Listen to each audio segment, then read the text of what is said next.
안녕하세요. 사연 읽어주는 남녀입니다.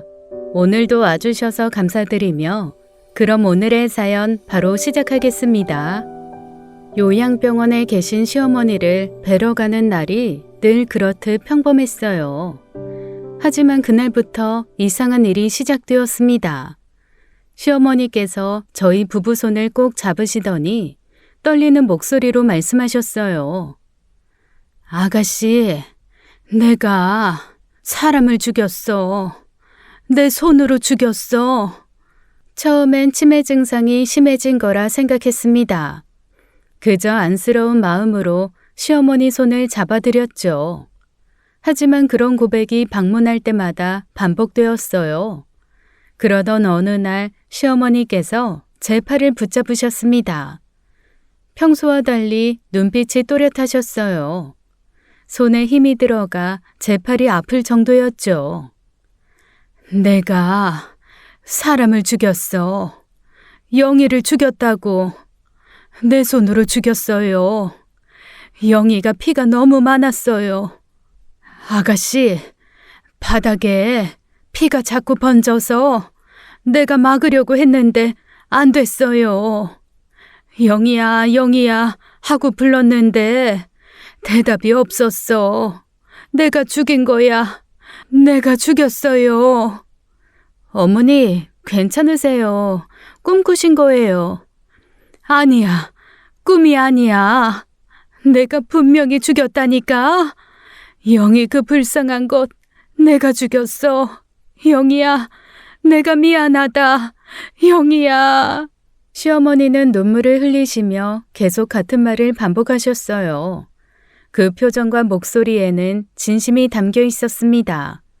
처음엔 무시하려고 했지만 점점 불안해지기 시작했어요. 집에 돌아와 남편에게 이야기를 꺼냈습니다. 여보, 어머니가 요즘 이상한 말씀을 자꾸 하셔. 누군가를 죽였다고, 영이라는 사람을 죽였다고 계속 그러시는데. 치매가 심해지신 것 같네. 병원에서도 그런 증상이 있을 수 있다고 했잖아.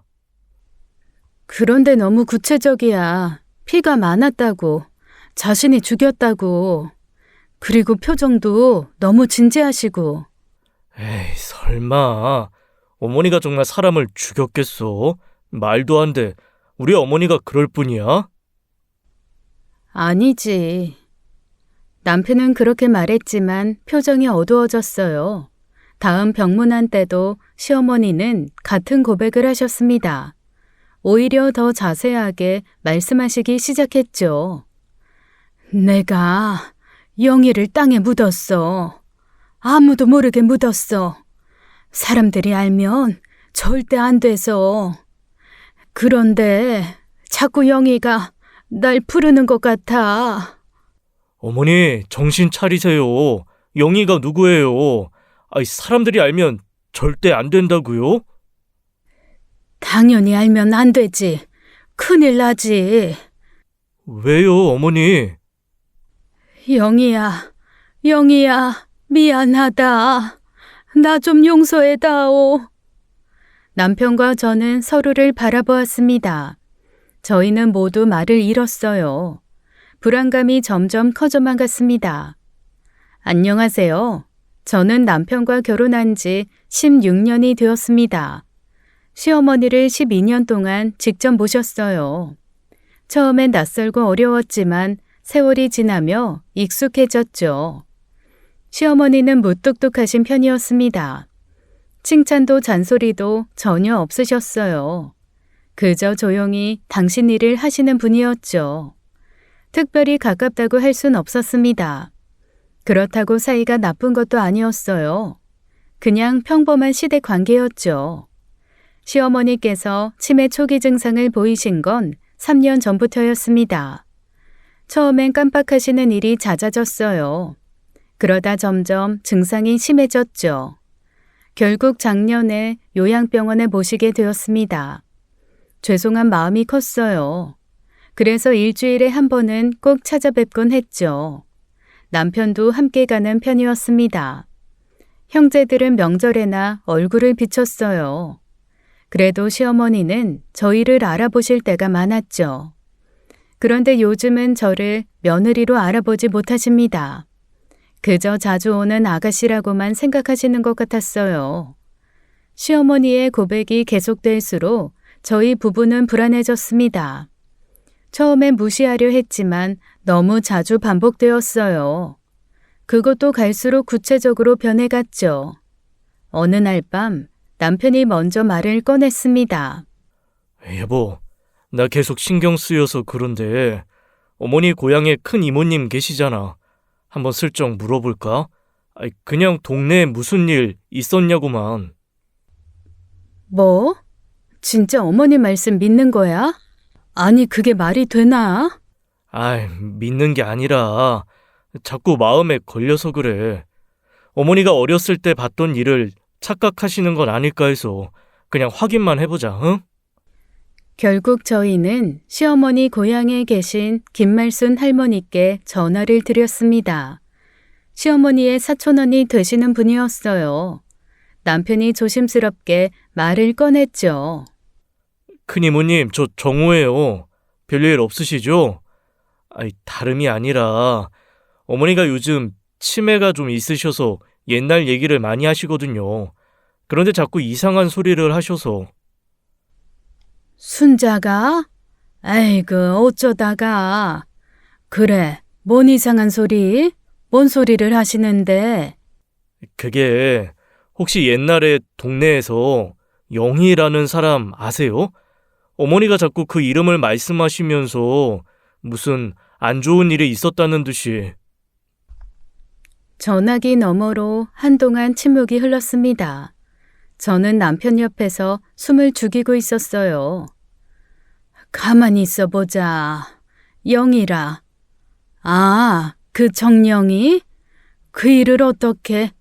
아이고, 그거 참 오래된 일인데 한 40년도 더 됐을걸? 그때 동네가 난리였지. 젊은 아낙이 하나 죽었거든. 네?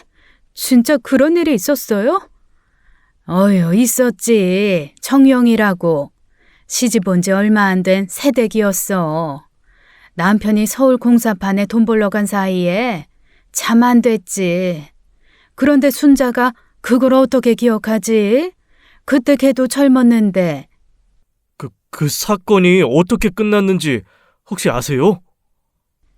글쎄, 경찰이고 뭐고 다 왔었다는데 결국 어떻게 됐는지는 나도 잘 몰라. 하도 오래된 일이라 기억도 가물가물하네. 근데 왜? 무슨 일이 있어? 아니요. 그냥 어머니가 자꾸 그 얘기를 하셔서요. 알겠습니다. 고맙습니다. 전화를 끊고 남편과 저는 서로를 바라보았습니다. 둘 다 얼굴이 하얗게 질려 있었어요. 정말 그런 사건이 있었다니 믿을 수가 없었죠. 결국 저희는 직접 시어머니 고향을 찾아갔습니다. 전화로만 듣기엔 너무 불안했어요. 토요일 새벽 남편은 밤새 뒤척이다 일어났죠. 여보, 나 미칠 것 같아. 지금 당장 가보자. 어머니가 정말 사람을, 아니면 그냥 헛소리인지 확인해야겠어. 시골 마을은 음산할 정도로 조용했습니다. 노인정 문을 열고 들어가니 할머니들이 화투를 치다 저희를 쳐다보셨어요. 시선이 따가웠죠. 혹시 40년 전쯤 정영이라는 분 아시는지? 순간 화투판이 멈췄습니다. 할머니 한 분이 날카롭게 물으셨어요. 당신들 누구야? 왜 그 이름을 들먹여? 저희 어머니가 이 동네 분이신데. 그 일은 잊어버려. 다들 입 다물고 산 지 40년이야. 왜 이제 와서 들쑤시고 다녀? 할머니들은 등을 돌리셨습니다. 섬뜩한 기운이 느껴졌어요. 이 마을에 무슨 비밀이 있는 것 같았죠. 길에서 만난 할아버지 한 분께 다시 물었습니다. 할아버지 표정이 순간 굳어졌어요. 당신들 경찰이야? 기자야? 아니요. 그냥 개인적으로 이 거짓말. 40년 전 일을 왜 캐고 다녀? 그 년이 죽은 건 벌 받은 거야. 남의 집 들락거리던 년이. 네? 무슨 말씀이세요? 아이, 아무것도 몰라. 난 몰라. 할아버지는 대문 앞에 있던 물바가지를 저희에게 끼얹으셨습니다. 차가운 물에 온몸이 젖었어요. 뭔가 더 큰 비밀이 숨어 있는 것 같았죠. 마지막으로 찾은 노인정에서 박춘자 할머니를 만났습니다. 82세 이 마을 최고령이라고 하셨어요. 할머니는 저희를 보자 한숨을 쉬셨죠. 어이구, 뭐 좋은 일이라고 그런 걸 자꾸 캐고 다녀. 하지 마. 그러면 마을 사람들 다 싫어하고 불편해요. 다들 입 꾹 다물고 사는데 왜들 와서 지랄이요? 할머니, 말씀 좀 해주세요. 네? 저희한테 무척 중요한 일이라서요. 이거 할머니 간식으로 저희가 백화점에서 양갱 좀 사왔어요. 혹시나 싶어 내려오는 길 사둔 양갱을 할머니에게 전해드렸죠. 할머니는 그걸 보시다가 한숨을 쉬셨어요. 정령이, 에휴, 그 불쌍한 년. 참 곱고 착했는데 말이야. 대체 무슨 일이 있었던 거예요? 영희 남편이 서울 공사판 갔을 때야. 어두운 밤에 버스 정류장으로 남편 마중 나간다고 나갔대. 빨간 원피스 입고. 그게 마지막이었지 뭐. 마지막이요? 그리고요? 3일 동안 안 들어오니까 남편이 아주 동네를 뒤집고 찾아다닌 거지. 온 동네가 뒤집어졌어. 산이고 강이고 다 찾았는데 일주일 뒤 논두렁 물속에서 발견됐어. 할머니가 목소리를 낮추셨습니다. 머리가 깨져 있었대. 피가 너무 많았다고. 논물이 빨갛게 물들어 있었대. 근데 이상한 게 시체 옆에 돌멩이가 하나 있었는데 피가 묻어 있지 않았다는 거야. 그게 무슨... 누군가 일부러 갖다 놓은 것처럼. 경찰도 의심했지만 증거가 없어서 그냥 사고로 끝났다지. 그런데 나는 알아. 그게 사고가 아니라는 걸. 저희는 소름이 돋았습니다. 시어머니가 말한 피가 많았다는 말이 계속 맴돌았어요. 그 뒤로 이상한 일이 많았어. 정령이 무덤가에 가면 여자 울음소리가 들린다고. 죄 지은 사람한테 나타난다고 소문이 돌았지. 집으로 돌아오는 차 안 운전대를 잡은 남편 손이 계속 떨렸습니다. 한참을 달리다가 남편이 차를 갓길에 세웠어요. 여보, 설마 어머니가 진짜 그 사람을... 아유, 아니야. 말도 안 돼. 우리 어머니가 그럴 리 없어. 여보, 아니야. 어머님이 그럴 리가 없어. 하지만 우리 둘 다 알고 있었습니다. 뭔가 끔찍한 진실이 숨어 있다는 것을요. 일요일 아침 남편이 급하게 형제들을 소집했습니다. 아주버님 댁 거실에 모인 네 남매의 표정이 심상치 않았어요. 남편이 떨리는 목소리로 그동안의 일을 설명했죠. 잠깐? 뭐라고? 아이, 어머니가 사람을 죽였다고? 야, 너 지금 제정신이야? 새벽까지 술 마셨냐? 바쁜 사람을 불러서는 그런 헛소리를.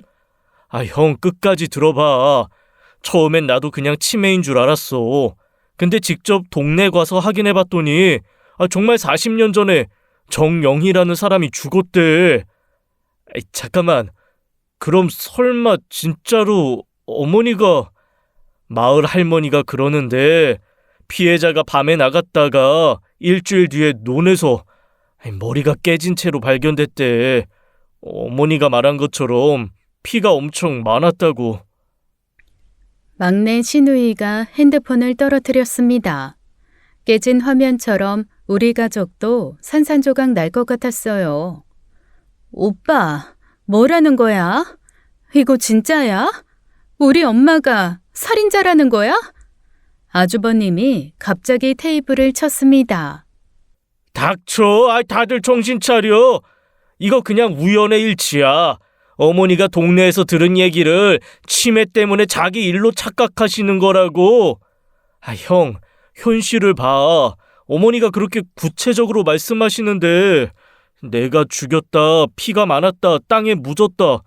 이게 다 우연이라고? 그래서 뭐 어쩌자고. 경찰에 가서 우리 엄마 살인자라고 신고할 거야?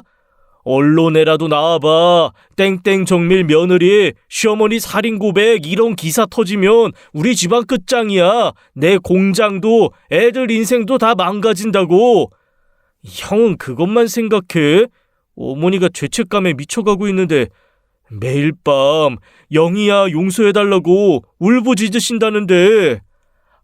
잠깐만. 다들 진정해. 일단 피해자 가족부터 찾아봐요. 찾아서 뭐하게? 혹시 40년 전에 우리 엄마가 당신 어머니 죽였을 수도 있습니다. 이러고 다닐 거야? 미쳤어? 막내 신우이가 울먹이며 말했습니다. 오빠들, 그 정령이라는 분한테 혹시 자식이 있었다면 40년 동안 엄마 없이 엄마가 왜 죽었는지도 모르고 살았을 거 아니야. 나는 엄마 없이 못 살 것 같은데 그 사람들은 얼마나 힘들었겠어. 야, 감상에 빠지지 마. 확실한 것도 아니잖아. 형, 만약에 사실이면 어떡할 거야? 어머니 돌아가실 때까지 이 비밀 안고 살 거야? 그럼 우리도 공범되는 거야. 너는 말을 공범이 뭐냐? 하여간 일단 조용히 알아보자.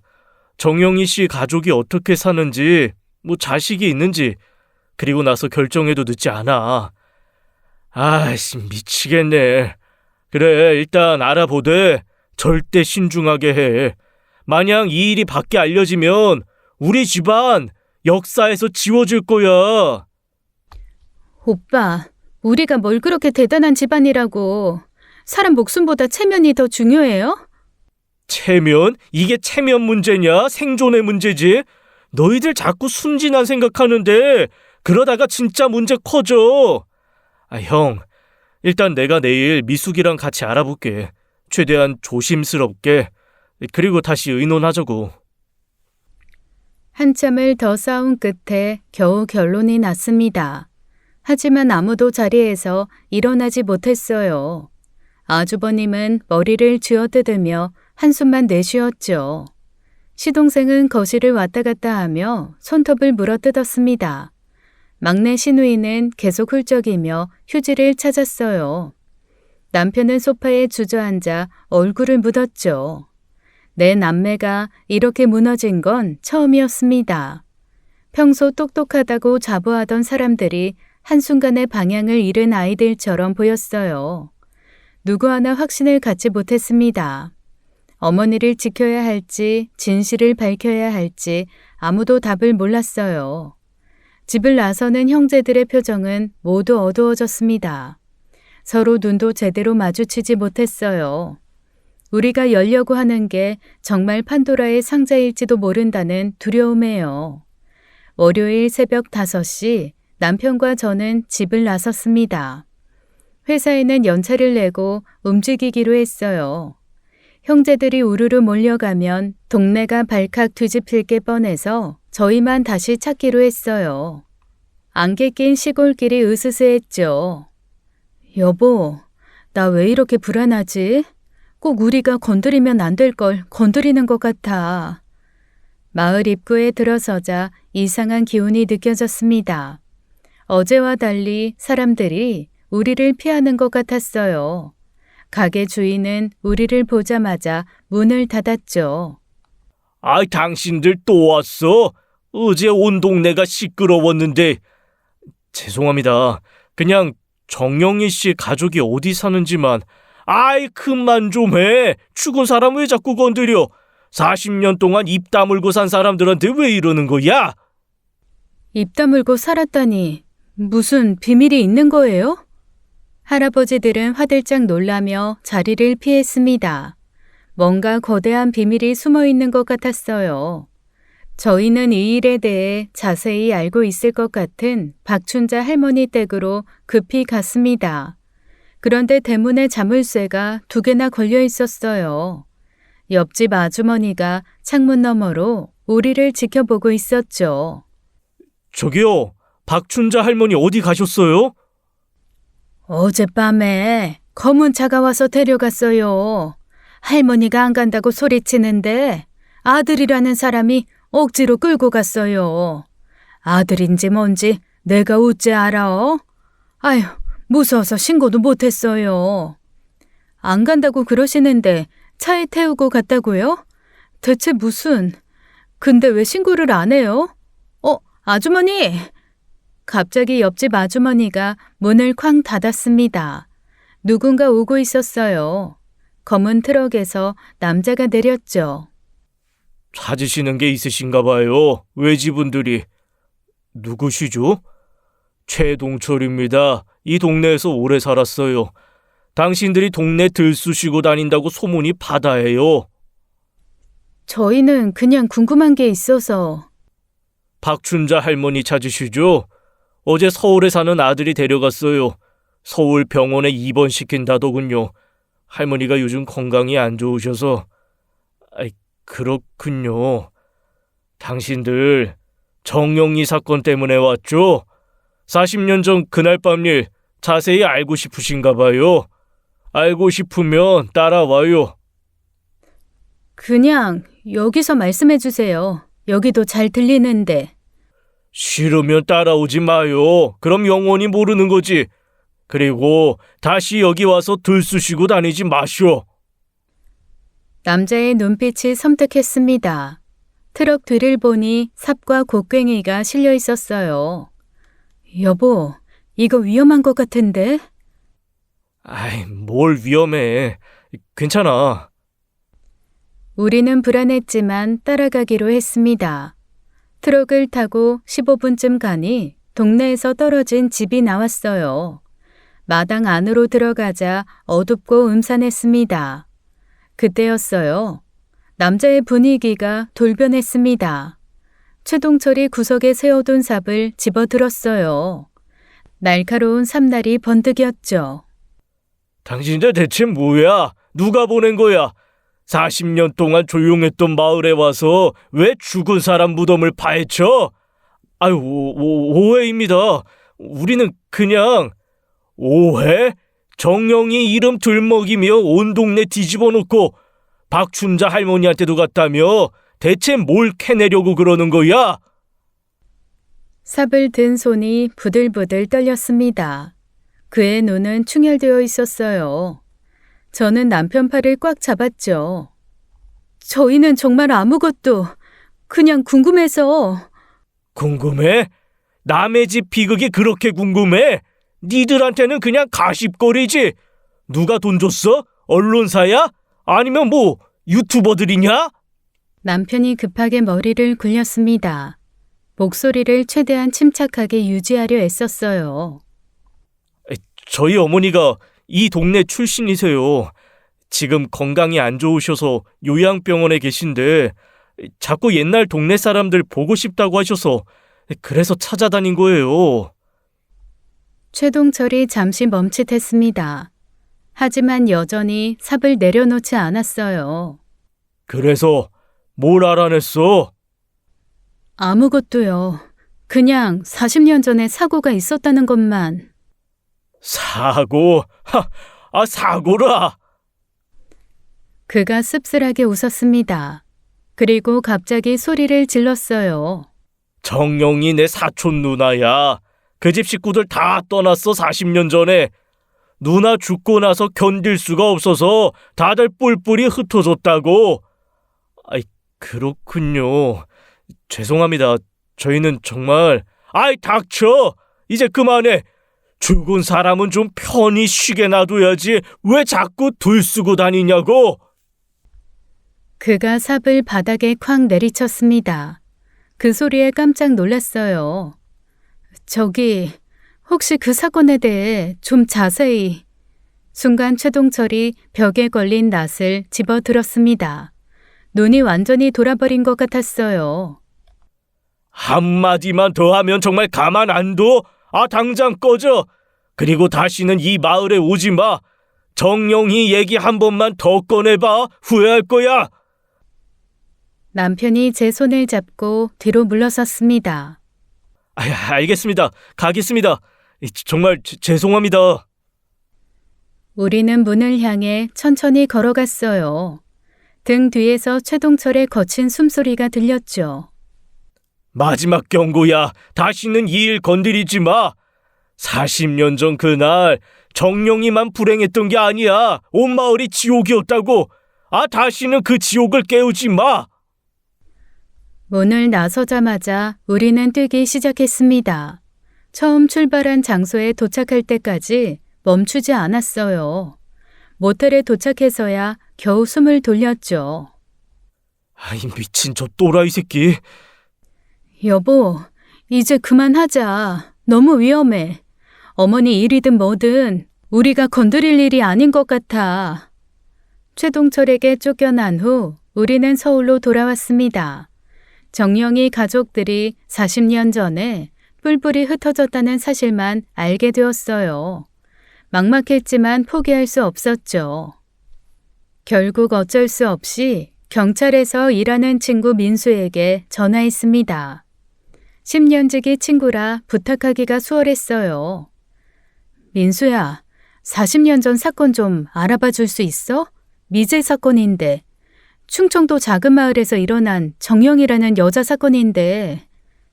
40년 전이라. 그걸 우째 찾냐? 기록이 남아있을지도 모르겠는데. 부탁 좀 할게. 중요한 일이라. 그래, 한번 찾아는 볼게.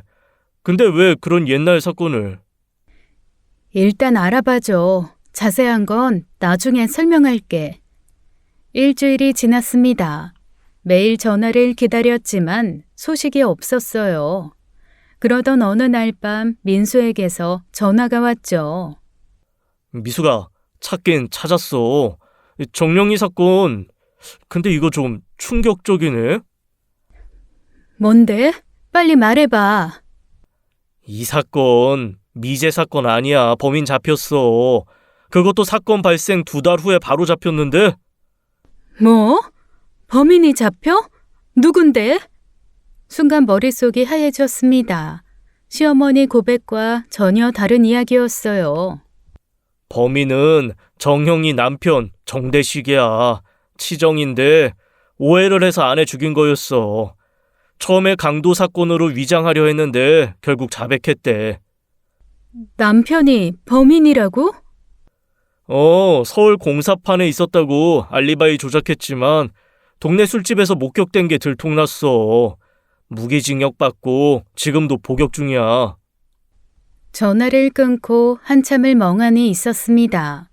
시어머니와는 전혀 관계없는 사건이었던 거예요. 그럼 시어머니가 말씀하신 영희는 누구란 말인가요? 남편에게 이 사실을 알렸습니다. 남편도 충격을 받았어요. 그럼 어머니가 말하는 영희는 정영희가 아니었다는 거네. 우리가 완전히 헛다리 짚은 거네. 영희라는 이름이 같아서 착각한 것 같아. 어머니가 말씀하신 영희는 다른 사람인가 봐. 그 작은 동네에 영희가 몇 명인 거야? 형제들에게도 알렸습니다. 다들 어리둥절해 했어요. 정영희 사건이 해결되었다고 안심하기엔 너무 이상했죠. 시어머니는 여전히 영희를 찾으셨습니다. 분명 시어머니가 아는 다른 영희가 있을 거라 생각했어요. 우리는 다시 원점으로 돌아왔습니다. 시어머니가 말하는 영희의 정체를 처음부터 다시 찾아야 했죠. 그리고 며칠 뒤 새벽 4시 급한 전화벨 소리에 잠이 깼습니다. 요양병원 번호였어요. 불안한 예감이 들었죠. 보호자님, 죄송합니다. 어머님이 사라지셨어요. 새벽 3시 순찰 때 방이 비어있는 걸 발견했습니다. 네? 사라졌다뇨? 그게 무슨 말이에요? CCTV 확인해보니 새벽 2시쯤 혼자 밖으로 나가신 것 같습니다. 경찰에 신고했고 지금 수색 중입니다. 빨리 와주세요. 전화를 끊자마자 남편을 깨웠습니다. 동시에 형제들에게도 연락했어요. 모두 요양병원으로 달려갔죠. 요양병원 앞은 이미 난리였습니다. 경찰차 2대가 와 있었고 직원들이 우왕좌왕했어요. 아주버님이 도착하자마자 원장에게 달려들었죠. 대체 관리를 어떻게 한 겁니까? 치매 환자를 어떻게 혼자 나가게 둬요? 밤에 당직은 뭐 했고 보안은 뭐 했습니까? 죄송합니다.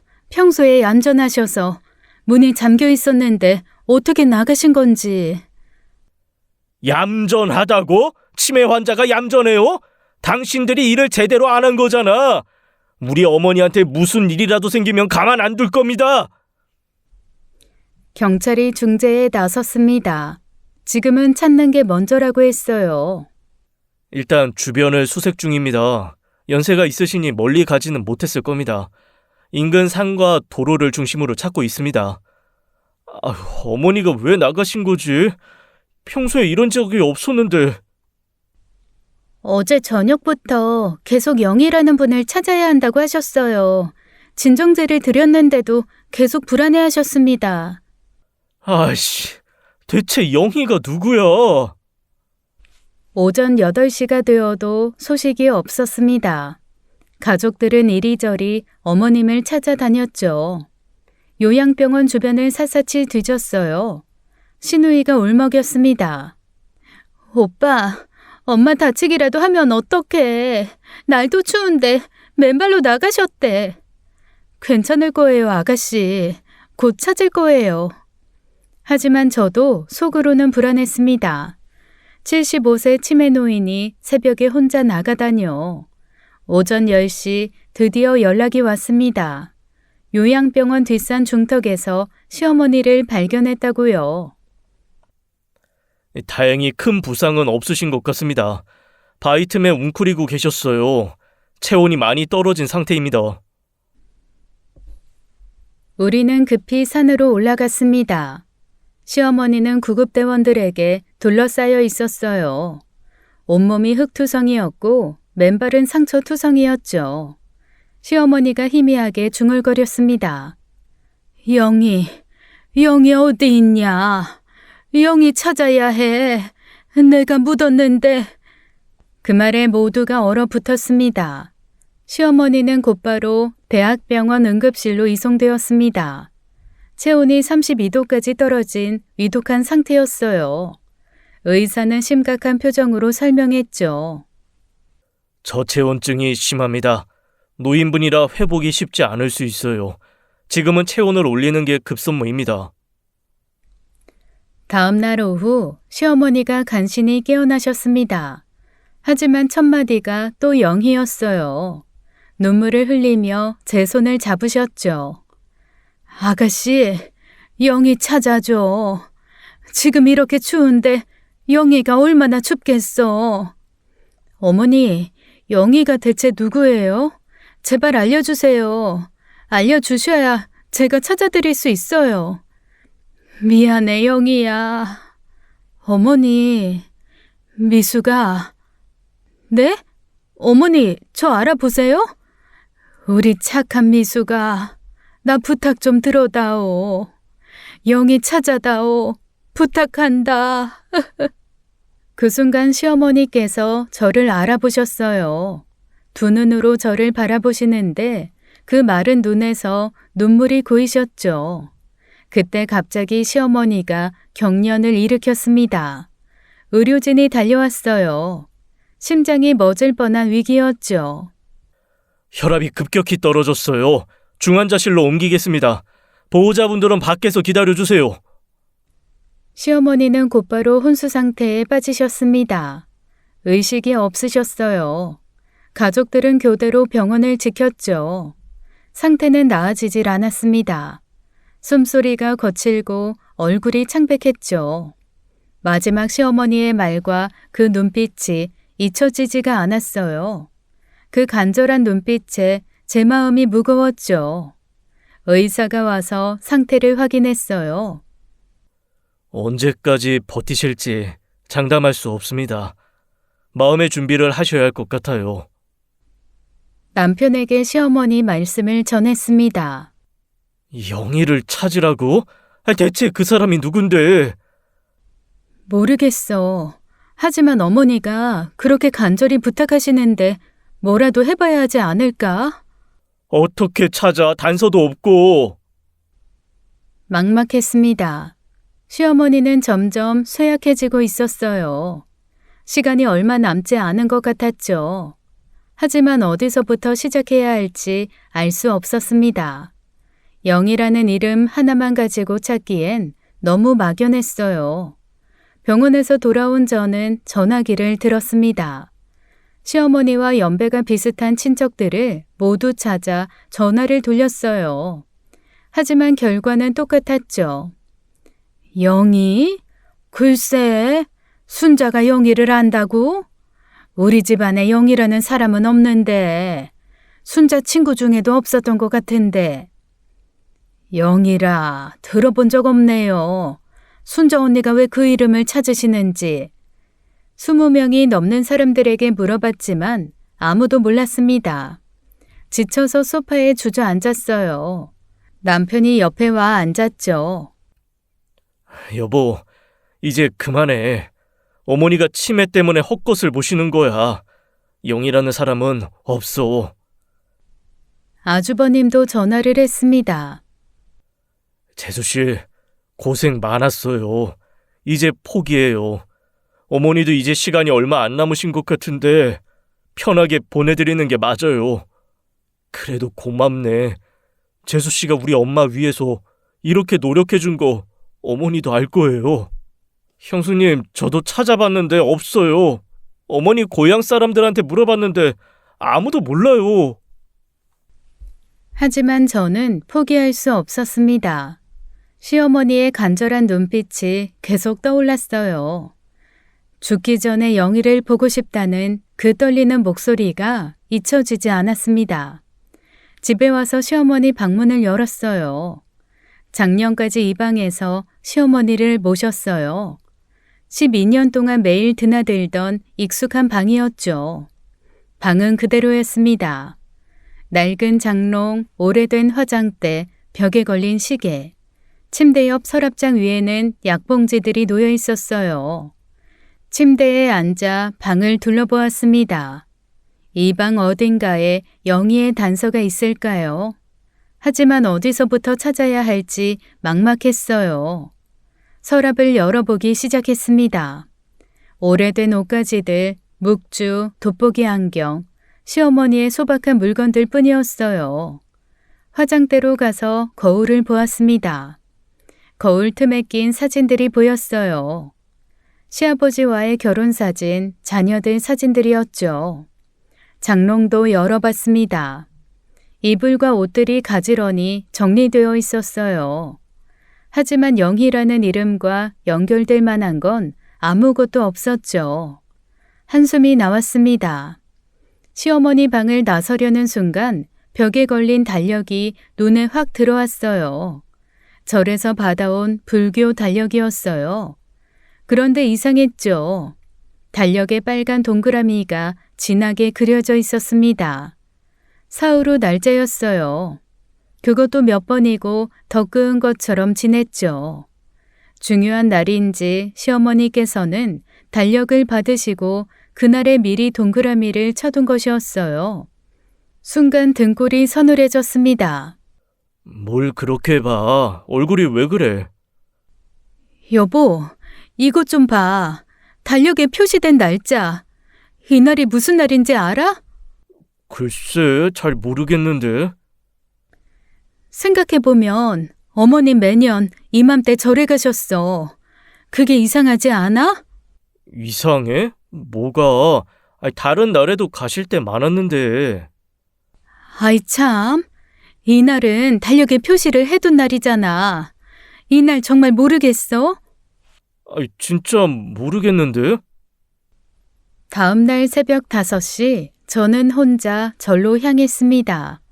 혹시라도 시어머니를 아는 분이 계실까 싶어서요. 안개가 자욱한 산길이 으스스했어요. 법당에는 새벽 기도하는 보살님들이 계셨습니다. 그중 나이 많으신 보살님께 다가갔어요. 안녕하세요. 저희 시어머니가 여기 자주 오셨는데 김순자 할머니라고 혹시 아세요? 아이고, 순자 보살님 며느리구나. 요즘 왜 안 오시나 했더니 편찮으신가? 네, 병원에 계세요. 여기를 많이 그리워하시는 것 같아서 와봤어요. 어머니가 여기서 주로 뭘 하셨는지. 매달 15일에 오셔서 하루 종일 기도하셨지. 천도제 올리시고 항상 같은 자리에서 기도하셨어. 30년 넘게 한결같으셨는데. 천도제요? 누구를 위한 건지는 그건 잘 모르겠어. 워낙 말씀이 없으셔서 그냥 묵묵히 기도만 하시고 가셨어. 다른 보살님이 끼어들었습니다. 순자 보살님은 참 신심이 깊으셨지. 비가 오나 눈이 오나 꼭 오셨으니까. 한 번은 폭설에도 오셔서 우리가 다 놀랐어. 그렇게까지 무슨 사연이 있으셨나 봐요. 글쎄, 다들 궁금해했지만 여쭤볼 수가 없었어. 너무 진지하게 기도하시니까. 혹시 어머니가 평소에 무슨 말씀하신 적 없으세요? 요즘 병원에서 자꾸 누군가를 찾으셔서. 특별한 말씀은 글쎄 없었던 것 같은데 주지 스님이 더 잘하실 거야. 오래 알고 지내셨으니까. 종무소로 갔지만 주지 스님은 안 계셨습니다. 실망하고 돌아서려는데 뒤에서 목소리가 들렸어요. 김순자 보살님 가족분이신가요? 돌아보니 백발의 도승이 지팡이를 짚고 서 계셨습니다. 네, 며느리입니다. 스님이 저희 시어머니를 아세요? 50년 가까이 알았죠. 이 절에 처음 오셨을 때가 25쯤 되셨을 때니까. 그렇게 오래요? 시어머니가 그때부터 절을 다니셨구나. 스님이 잠시 먼 산을 바라보셨습니다. 요즘 어떠신가요? 병원에 계신다고 들었는데. 네, 사실 몸이 안 좋으세요. 그런데 요즘 자꾸 이상한 말씀을 하시네요. 누군가를 찾아달라고 하시는데 영이라는, 사실 시어머니께서 저한테 영이라는 분을 꼭 찾아달라고 하셔서 저도 지푸라기라도 잡는 심정으로 여기까지 왔어요. 순간 스님의 표정이 굳었습니다. 지팡이를 쥔 손이 미세하게 떨렸어요. 영이라고 하셨습니까? 네, 계속 영희를 찾으시고 미안하다고. 혹시 그 이름 들어보셨어요? 스님이 깊은 한숨을 쉬셨습니다. 한참을 말없이 서 계시다가 천천히 입을 여셨어요. 시주님, 따라오시겠습니까? 말씀드릴 게 있습니다. 아주 오래된 이야기입니다. 법운 스님을 따라 조용한 방으로 들어갔습니다. 스님이 차를 내어주시며 천천히 말을 꺼내셨어요. 순자 보살님을 오래 알고 지냈습니다. 매달 오셨는데 요즘은 뵙지 못하네요. 몸이 많이 편찮으신가요? 솔직히 말씀드리면 치매가 심하셔서 병원에 입원해 계세요. 그리고 최근에 어머님 상태가 많이 안 좋으세요. 그렇군요. 안타깝습니다. 그분이 평생 짊어진 고통이 얼마나 컸는지. 스님, 그게 무슨 말씀이신지 혹시 영이라는 사람 아세요? 순자 보살님이 용의를 왜 찾으시는지. 죽기 전에 꼭 봐야 한다고 찾아달라고 애원하세요. 스님이 깊은 한숨을 쉬셨습니다. 한참을 침묵하시다가 입을 여셨어요. 착잡하네요. 용의는 이제 볼 수 없습니다. 왜요? 혹시 이미 이 세상 사람이 아니거든요. 돌아가셨나요? 네, 아주 오래전에요. 그럼 누구신지라도 알려주세요. 시어머니와 어떤 관계였는지. 스님이 천천히 과거를 털어놓기 시작했습니다. 영희는 순자 보살님이 50년 전에 낳은 첫째 딸이었습니다. 네? 첫째 딸이요? 믿을 수가 없었습니다. 시어머니에게 우리가 모르는 딸이 있었다니요. 정식 혼인 전의 일이었습니다. 아무도 모르는 비밀이었죠. 순자 보살님이 평생 숨겨오신. 그런 일이. 그래서 어떻게 된 거예요? 영희는 태어난 지 얼마 안 되어 죽었습니다.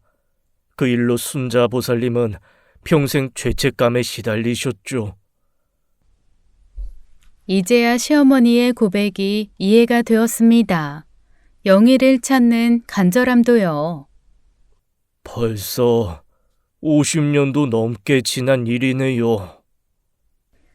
법운 스님이 50년 전 그날로 돌아가듯 이야기를 이어갔습니다. 1974년 봄이었다고 합니다. 시어머니가 24살 꽃다운 나이였을 때였죠. 그해 봄 마을에 약장사 일행이 들어왔어요. 전국을 떠돌며 약을 파는 사람들이었습니다. 낮에는 장터에서 약을 팔고 밤에는 마을 어귀에서 묵었죠. 그런데 그중 한 명이 시어머니를 보고 음흔을 품었어요. 어느 날 저녁이었습니다. 시어머니가 우물가에서 물을 깃고 있을 때였어요. 그 남자가 시어머니를 덮쳤죠.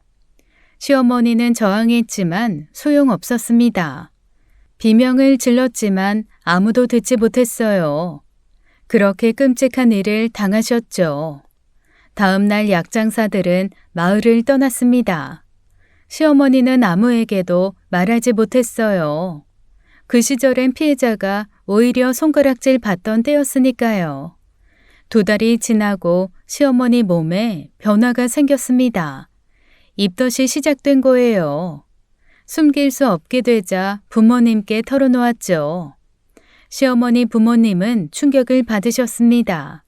딸이 그런 일을 당했다는 것도 아이를 가졌다는 것도요. 온 집안이 발칵 뒤집혔어요. 아버지는 시어머니를 때리며 소리쳤다고 합니다. 네가 행실이 바르지 못해서 그런 일을 당한 거다. 어머니가 울면서 한약을 지워왔어요. 이걸 먹고 애를 지워라. 그래야 네 인생이라도 살 수 있어. 하지만 시어머니는 약을 마시지 않았습니다. 아무 죄 없는 아이를 죽일 수 없다고 하셨대요. 뱃속의 생명이 꿈틀거릴 때마다 미안함과 애틋함을 느끼셨다고요. 결국 시어머니는 집에서 쫓겨났습니다. 시할아버지는 죽은 자식으로 여기겠다고 하셨어요. 친척집 헛간에서 지내며 홀로 아이를 낳으셨죠. 1975년 겨울 영희가 태어났습니다. 시어머니는 갓 태어난 아기를 보며 울었다고 합니다. 미안하다 영희야. 이런 엄마 밑에 태어나서 미안해. 영희는 예쁜 아기였다고 합니다. 까만 머리에 동그란 눈을 가진 아이였어요. 시어머니는 남의 집 품팔이를 하며 영희를 키웠죠. 하지만 너무 가난했습니다. 제대로 먹지도 못하니 젖도 잘 나오지 않았어요. 영희는 자주 배고파 울었죠. 그러던 어느 겨울 밤이었습니다. 영희가 열이 나기 시작했어요. 기침을 하고 숨을 제대로 쉬지 못했죠. 시어머니는 아기를 안고 온 마을을 돌았습니다. 의원을 찾았지만 돈이 없으니 치료를 거부당했어요. 약방에서도 외상은 안 된다며 문을 닫았죠. 시어머니는 의원집 문 앞에서 무릎을 꿇었다고 합니다. 선생님, 제발 우리 아기 좀 살려주세요. 내일 돈 받으면 꼭 갚을게요. 제발요. 하지만 의원은 차갑게 문을 걸어 잠갔어요. 약방 주인 앞에서도 빌었습니다. 사장님, 약 하나만 주세요. 이 반지라도 드릴게요. 엄마가 물려준 거예요. 하지만 약방 주인은 고개를 저었어요. 시어머니는 영희를 안고 거리에 주저앉아 울었습니다. 지나가는 사람들에게 손을 벌렸어요. 우리 아기가 죽어가요. 돈 좀 빌려주세요. 사람들은 미혼모와 아기를 보며 혀를 찼죠. 사흘째 되던 날 새벽이었습니다. 영희가 갑자기 경련을 일으키며 피를 토하기 시작했어요. 작은 입에서 선홍색 피가 흘러나왔죠. 시어머니는 아기를 꼭 안으며 울부짖었다고 합니다. 영희야, 안 돼. 엄마 두고 가지 마. 엄마가 잘못했어. 엄마가 돈이 없어서. 엄마가 널 이렇게 태어나게 해서 미안해. 영희는 엄마 품에서 가쁜 숨을 몰아 쉬었습니다. 작은 손으로 엄마 손가락을 꼭 잡았어요. 마치 엄마를 위로하는 것처럼요. 영희야, 엄마가 약 못 사줘서 미안해. 엄마가 따뜻한 방도 못 줘서 배불리 먹이지도 못해서 이런 못난 엄마 밑에 태어난 게 내 죄야. 시어머니는 죽어가는 아기에게 자장가를 불러주었습니다.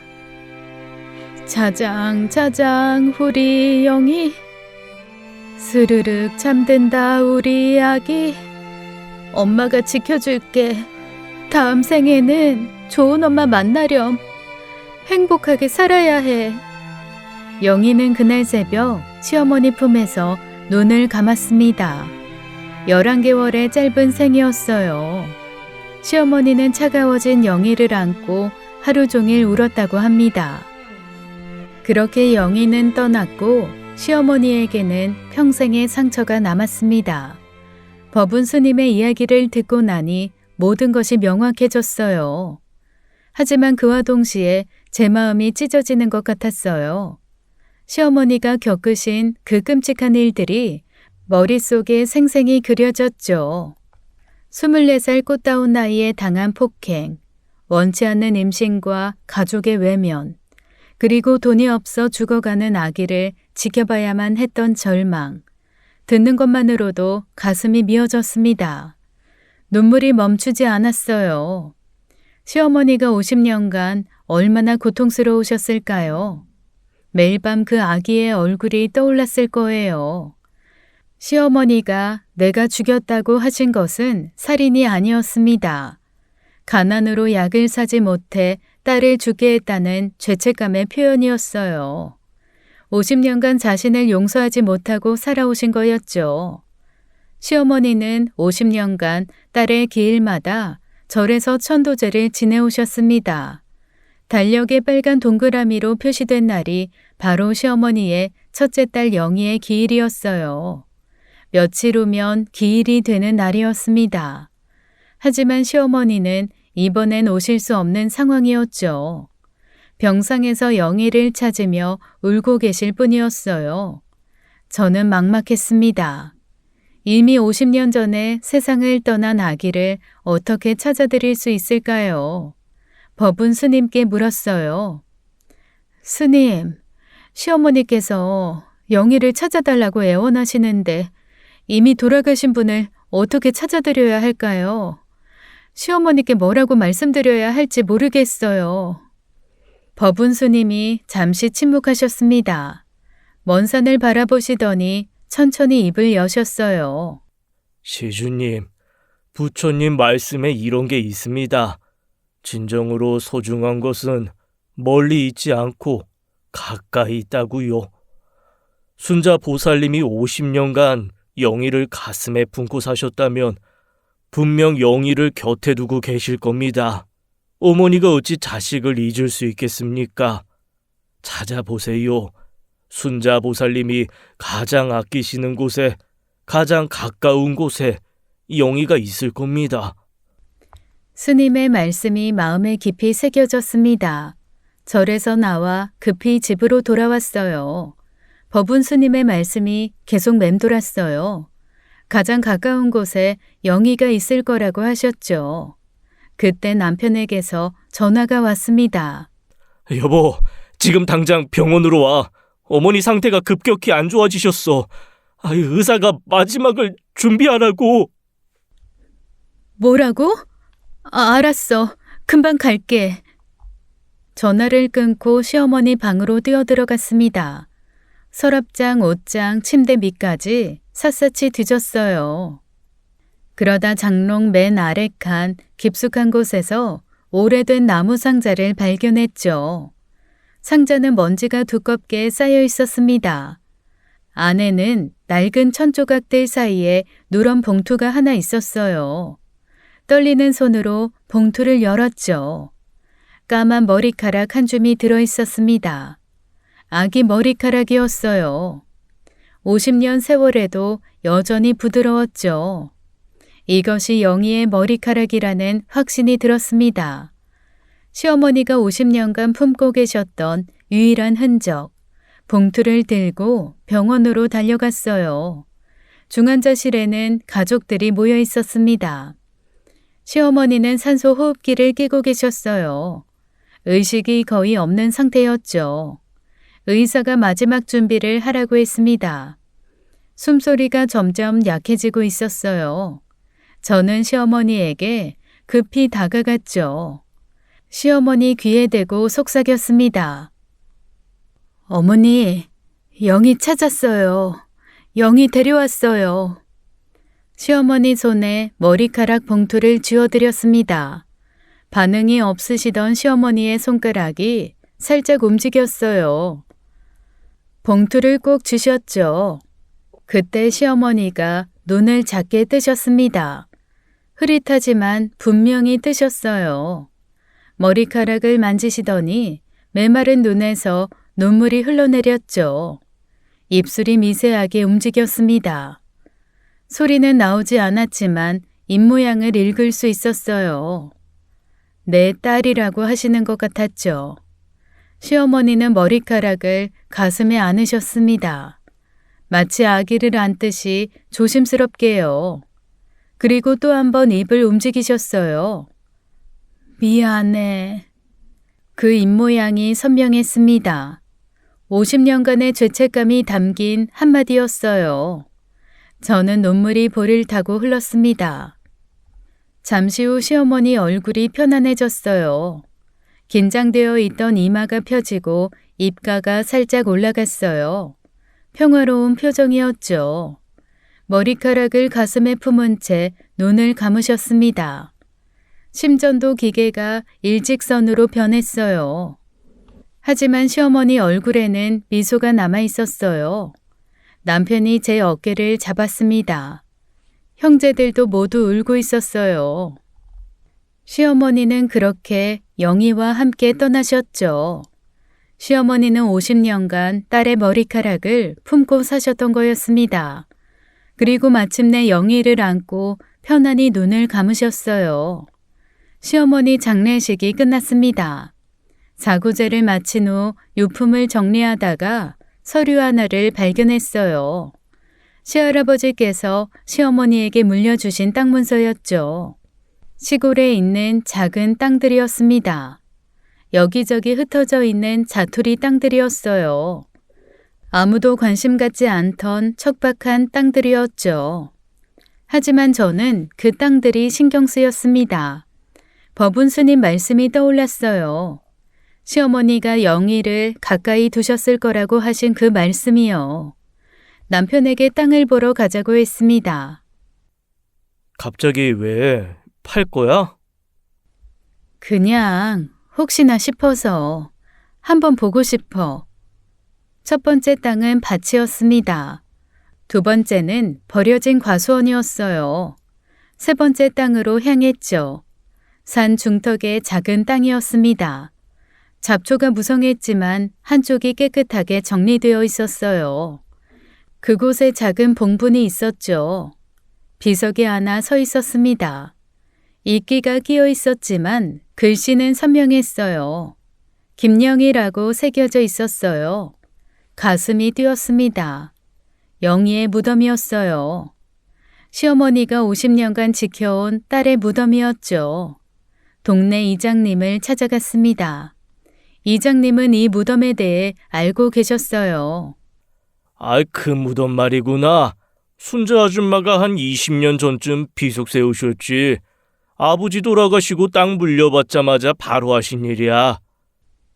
시어머니는 시할아버지 눈치 때문에 못하셨던 일을 하신 거였습니다. 몇 년 전부터는 직접 못 오시니까 나한테 부탁하셨어. 돈 보내면서 벌초 좀 해달라고. 시어머니는 끝까지 영희를 돌보셨던 거였습니다. 몸이 불편해서도 치매가 와서도 잊지 않으셨어요. 남편과 상의했습니다. 영희를 시어머니 곁으로 모시자고요. 남편도 동의했어요. 이장 절차를 밟았습니다. 영희의 작은 유골함을 조심스럽게 옮겼어요. 시어머니 무덤 옆에 새로운 자리를 만들었죠. 비석도 새로 세웠습니다. 김영희, 김순자가 사랑한 첫째 딸. 시어머니 비석 옆에 나란히 세웠어요. 안치식 날 비가 보슬보슬 내렸습니다. 하늘도 우는 것 같았어요. 50년 만에 모녀 상봉이었죠. 남편이 조용히 말했습니다. 이제야 어머니가 편하실 것 같아. 저도 그렇게 생각했습니다. 시어머니와 영희 이제 영원히 함께 계실 거예요. 더 이상 떨어지지 않을 거예요. 그날 밤 꿈을 꿨습니다. 시어머니가 아기를 안고 웃고 계셨어요. 그토록 평화로운 얼굴은 처음이었죠. 지금까지 사연 읽어주는 남녀였습니다. 끝까지 시청해주신 여러분 감사드리며 저희는 다음 사연으로 돌아올게요. 감사합니다.